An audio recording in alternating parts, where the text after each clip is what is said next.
First one we were reacting to is from a YouTube channel that I think is pretty cool, pretty good. This one is from Upper Echelon. It's called "They're Making Technology Worse on Purpose." So let's see what Echelon has to say about this, and let's see if we agree with it, shall we?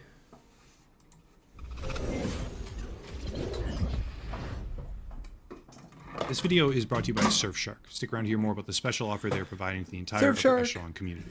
Alright, how many people watching this right now feel that the relative quality of online products and services is decreasing over time? I'm talking about Amazon, Google, Facebook, basically any long-standing internet ecosystem. But my point is that while technology itself may be advancing, the quality of that technology for everyday people like you and me is going down rapidly. Let me start with Amazon. There's a few different examples later on, obviously, but if we're talking about the degradation of quality, Amazon is probably the best place for us to really begin. Established in 1994, originally as an online bookseller of all things, Amazon is now the largest retail website on planet Earth, at least by market cap, servicing 100... Holy crap. Oh, hush. You got nothing to mow about. I didn't realize Amazon was in so many different countries. Damn. In 31 different countries worldwide, Amazon is a global standard in the realm of retail commerce, but the quality of their service over the past 8 to 10 years is falling dramatically, and as per the title of the video, it's happening on purpose. It's a bit of a complicated picture, but let me go step by step. How many people are aware that Amazon star ratings have nothing at all to do with a numerical average? Most people assume, rightly so, that when you see 4 out of 5 stars or 3 out of 5 stars, it somehow indicates an average score between all of the posted reviews. Because it used to, right? Back before 2015, that is. But now, disclosed in multiple locations all over their website, they use, quote, a machine learning model instead of a simple average, end quote. On its face, that should probably raise quite a few eyebrows, because a weighted system of designating which reviews are more or less credible is already a major red flag when the... That's... Honestly, that kind of sounds a bit stupid to me. I mean, why would you go with a machine learning system rather than the average of the entirety of the reviews, whether they be good or bad? You can't just create a system where it nitpicks different reviews on and just completely leave out the bad ones or the ones with criticism in them. That just completely skews the reviews for it, and the people won't be able to, get an accurate reading whether the item that they're trying to get is good or not. Because normally if something has more critiques or more bad reviews on it than good, then you would obviously think, well, maybe this product isn't really that good and it's not really for me. Here you have a machine learning system where probably they made it so it nitpicks good reviews over the bad and gives it a completely skewed rating. The specifics of how it works internally are never being disclosed. But far beyond that kind of opaque secrecy, Amazon has been losing the war against fake reviews for the better part of a decade. To their credit, they certainly do take some action against them, but the actions that they take appear to be performative as opposed to effective, and the impacts that they have are negligible at best. Here's an example of what I mean. According to an Amazon spokesperson in 2021, quote, our approximation is that less than 1% of reviews are inauthentic, end quote, which was said by Sharon Chiarella, former vice president of community shopping. Less than 1%, huh? Except according to literally any other third-party study anywhere else online, that number is more like 40 to 50%. In fact, the lowest third-party figures that I could find came from the UK Department of Business and Trade, which cite between 11 and 13% of Amazon reviews as fake for the home, kitchen, electronics, and sports industries, which is 11 to 13 times higher than what the company is ever willing to publicly acknowledge. Still, that's only one piece of the puzzle, because fake reviews wouldn't mean anything if they didn't have an actual impact. But they do have an impact. According to Capital One shopping research, fake reviews not only boost initial product sales, they also contribute to a 38% increase in demand with just one additional star rating as the effect of them. On top of that, according to It's amazing that there are companies that allow fake reviews or create the fake reviews themselves, trying to drive up a product that probably isn't really that good for them or the consumer. I mean, if you want an actual quality product where people want to come back to your company, you'd think you would allow, actual genuine reviews rather than fake reviews just to drive up short-term profits. A lot of these companies sadly think more in the short term rather than the long term, which hurts more than it helps. the FTC, purchasing fake reviews can generate a 1900% return on investment, which makes them tremendously effective and extremely profitable. Big deal, right? Fake reviews are a thing and they've always been a thing. Who cares? But the issue is compounded when we consider the growth of Amazon's marketplace. See, Amazon doesn't sell its own products anymore. Actually, I guess it does, but they're just a tiny fraction of the overall business model. Primarily, Amazon operates a third-party marketplace, where independent vendors not only use the distribution network that Amazon has developed, they also utilize their on-platform advertising network. And that's where the problem gets turbocharged. Having identified just how profitable these fake reviews can be, vendors then amplify their products with Amazon's in-house advertising network. You'll notice that every time you search for something, the top results are always sponsored or advertisements. There's a purpose for that, which leads to a very specific and succinctly put problem, best explained by this quote from the conclusion segment of a study called Misinformation and Mistrust: The Equilibrium Effects of Fake Reviews on Amazon.com. Quote, ratings inflated by fake reviews shift demand from high quality to low quality products and allow low quality sellers to charge higher prices, end quote. To be completely honest here, I could fluff out the video with a whole lot more. There's plenty of research on the downward spiral of quality all over Amazon. But that one quote by itself really does an excellent job of summarizing. Low quality... Yeah, I can see where he's going with this. Like with a lot of technology, it's the places are going for quantity over quality, because, like I said, a lot of these companies are greedy to the point where they want to go for the short-term profits rather than long-term. They want to think in the short term rather than the long term, because they want money now. They want it right away. They want to see profits right away, rather than investing in what they're doing and seeing a long-term investment on the stuff they sell, ship out, make, all this sort of stuff. Which initially, yes, it gets you profits, it gets you money, it gets you a lot of this stuff, but it's not a sustainable way of going about business, because, like I said, it's short-term profits over long-term gains. I mean, how are you supposed to keep a business running if all you think of is in the short term? I mean, it initially gets you going and everything, but if you constantly keep thinking in the short term, you're eventually going to run yourself into the fucking ground and you're going to go out of business. It's amazing a lot of these companies are still going the way they are, because I don't understand why they're going quantity over quality, and they're going to piss off their consumer base.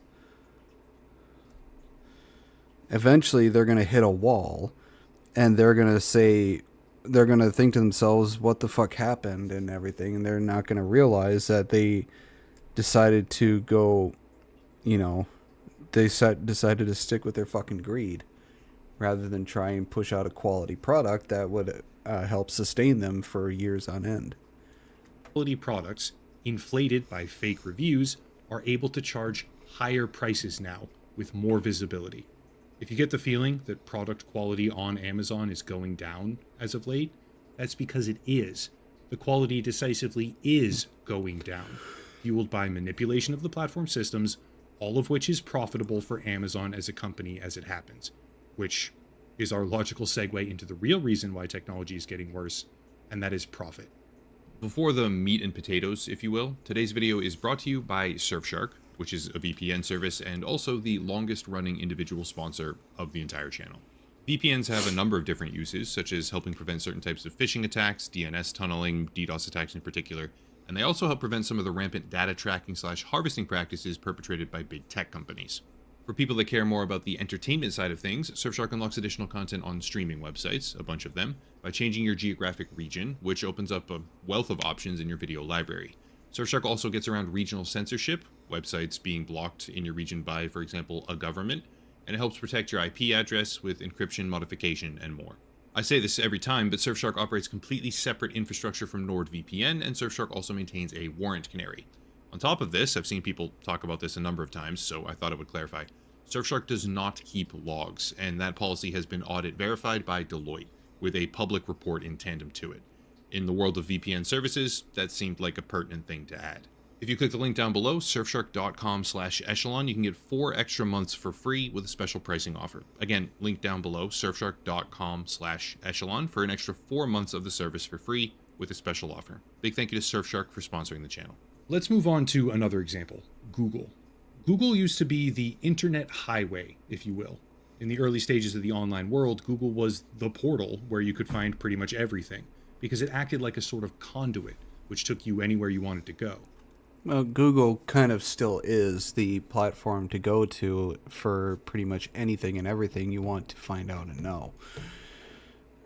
I think it's still pretty much the #1 place to go to over anything else. People rightly fell in love with that concept, and Google deservedly became the primary search engine for pretty much the entire world outside of mainland China. However, over time, the methodology and business incentives behind Google began changing, where once upon a time you would search for a topic and end up reading a history blog or a science paper or someone's opinion, who knows. Google is now implementing AI summaries and replacing the top set of results with advertisements. Big deal, you might say. Advertising has always been there. But the best way to showcase what's going on is with visuals. Look at this. These are examples of Google search advertising results from 2006, all the way back then, through 2019.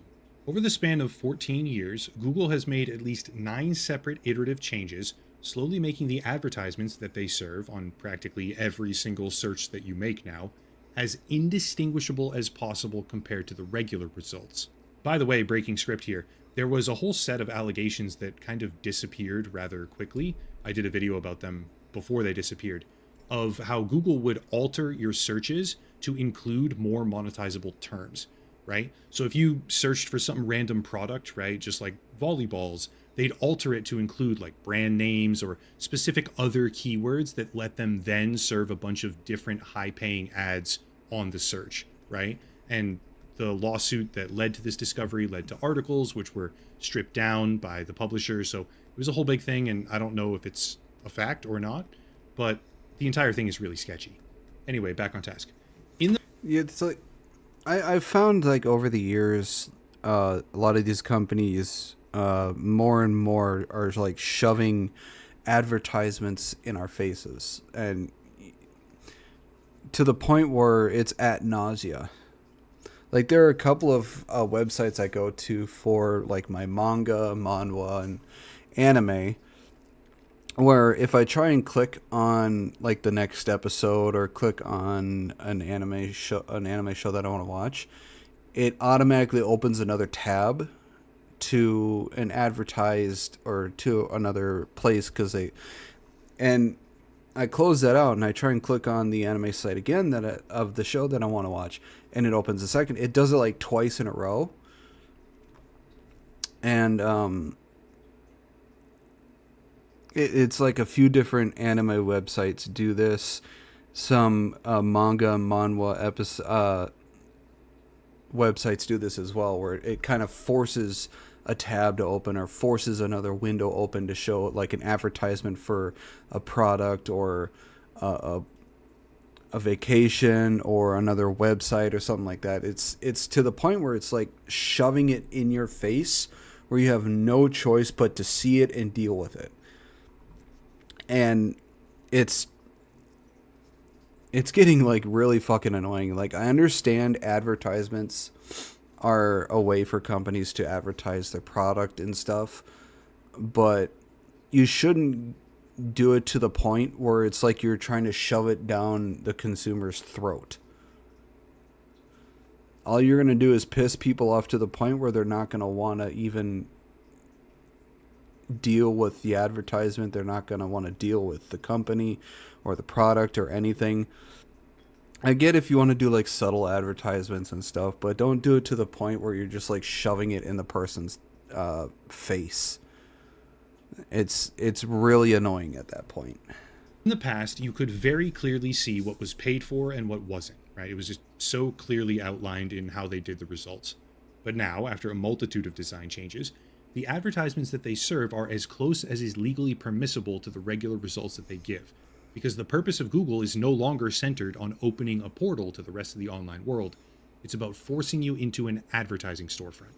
There's some pretty nasty side effects here as well, like how malware and phishing scams can routinely use Google's own advertising portal to spread their infected programs.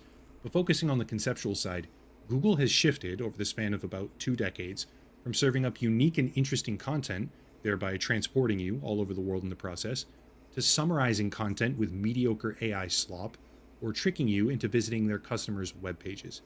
In essence, Google doesn't even really want you to browse anymore. They want you to type something, read the summary, and never end up leaving the search engine. If you feel like Google has gotten worse over time, that's because it has. People have resorted to using or specifying a Reddit search now instead of their typical Google results, right? Like, I routinely hear that in the comment section. People are like, oh, well, I put Reddit now after every one of my searches because that's how I get real people's opinions or real people's experiences and not advertising slop. Or they use bizarre tricks to try and circumvent the new AI summary tools, right? There's like an entire industry around that now, because the quality of content that you now find natively in your Google browser is heavily and quickly degrading. You don't have to take my word for it either, by the way. According to a German study titled "Is Google Getting Worse? A Longitudinal Investigation of SEO Spam in Search Engines," quote, "We conduct 2 main analyses. First, we investigate what kind of content is retrieved by product review queries and how much SEO influences rankings in this web genre. We correlate page-level quality attributes with search engine rank and find strong relationships between them. Although we cannot predict the rank of individual pages at the population level, we can conclude that higher ranked pages are on average more optimized, more monetized with affiliate marketing, and they show signs of lower text quality," end quote. I'll say it again for people in the back: more monetization and lower text quality. The results of your Google searches are literally getting worse over time. How about Facebook? This one's a little bit more philosophical, but Facebook used to be an actual social network. You could log in and pretty much see a feed of content from people you physically know, all in a centralized location. That was incredible, like first of its kind social landmark incredible. But over time, the platform has completely redefined itself. Instead of real content from people you know, Facebook is now a non-stop algorithmically driven feed of suggestions with AI spam in the mix and reposted political garbage. In place of human experiences, you now have advertisements, tons of them, served up by a machine learning model whose sole purpose is to keep you browsing the feed for as long as possible. Social network is now a twisted parody of itself, because Facebook has become the antithesis of social behavior, with a business model predicated on keeping people technologically isolated. In the beginning, Facebook was more supplemental. You had your friends and you could talk to them even more after school or work or whatever because of this website. But now, Facebook is part of the attention economy, where the purpose isn't to connect people, the purpose is to monetize them. And the primary side effect of that is degradation of quality. In 2022, for example, Facebook literally changed its own algorithm to better compete with TikTok, which is ADHD Zoomer garbage that lowers attention spans verifiably. If you feel like technology is getting worse, that's because technology is getting worse. How about one more? Sometimes when I do videos like this, a few people manage to entirely miss the premise, so let me try something as obvious as possible. HP. HP Incorporated, best known for their electronic products, in February of 2025, a couple days ago as of the initial scripting of this video, decided that instead of having real customer service, they would now implement a 15-minute forced waiting period for telephone support calls.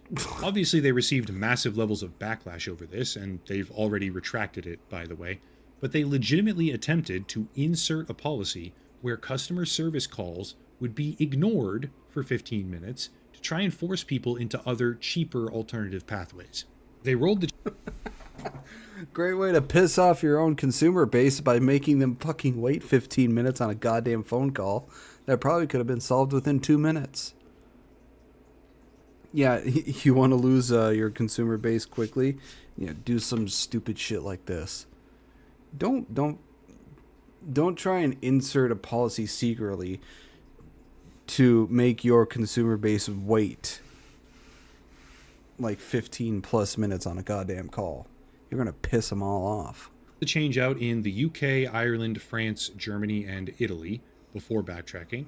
But no joke, straight up, the system would lie to the user, saying, quote, "We are experiencing longer waiting times and we apologize for the inconvenience. The next available representative will be with you in about 15 minutes. To quickly resolve your issue, please visit our website, support.hp.com, end quote. And the message would be replayed every few minutes as they artificially forced their own customers to wait in a non-existent queue purely to frustrate them into using an objectively worse but cheaper alternative to regular customer service. Support chatbots are garbage.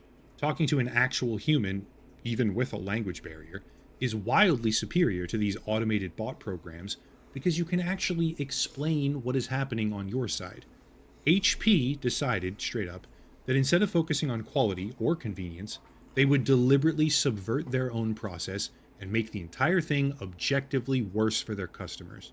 Sure, it's only support calls, but the idea of making something intentionally worse for your own customers is being borne out all across the technology space, because these companies are making their own products, services, and business models deliberately worse for people because profit now supersedes any and all basic morals. Backwards in time, when these companies first began operating, businesses were striving to create better inventions, better products, better things. Things were built to last. Convenience was king, and the products that they offered had real tangible benefits. But over time, they've deliberately and systematically stripped those benefits away, replacing them with intentional inconvenience, manipulation, or inferior design. People do notice this, but at the end of the day, there's not much they can do. Sure, use a competitor or stop using a particular service, but the trend of technology products intentionally getting worse over time is pretty undeniable at this point. Hopefully, that lack of innovation and open disrespect for their own customers will result in better competition. But so far, the big companies are just too powerful to let that be the case, so I guess we'll end up seeing what happens over time. Bottom line, if you feel like technology and the online world is getting worse, it is. You're not going crazy. There's plenty of examples that you can draw from, and it kind of feels like you have to have been alive for at least a couple of decades and sort of witnessed the whole progression, otherwise you won't understand it. So yeah, I don't know. Kids probably don't get that the online world is verifiably going downhill, which is kind of sad. And also it's going downhill because the attention spans and the way social media operates and the way advertising operates and all this stuff, but whatever. I don't know. You're not going crazy. The online world is absolutely self-immolating at this point. It's sad. That's it. If you want to support the channel, check out the links down below. The video sponsor, of course, Locals and Patreon for monthly memberships, merchandise, social media, etc., etc. But I'll cut it there and stop rambling. As always, thank you all for watching. Question everything, and have a nice night. Yeah.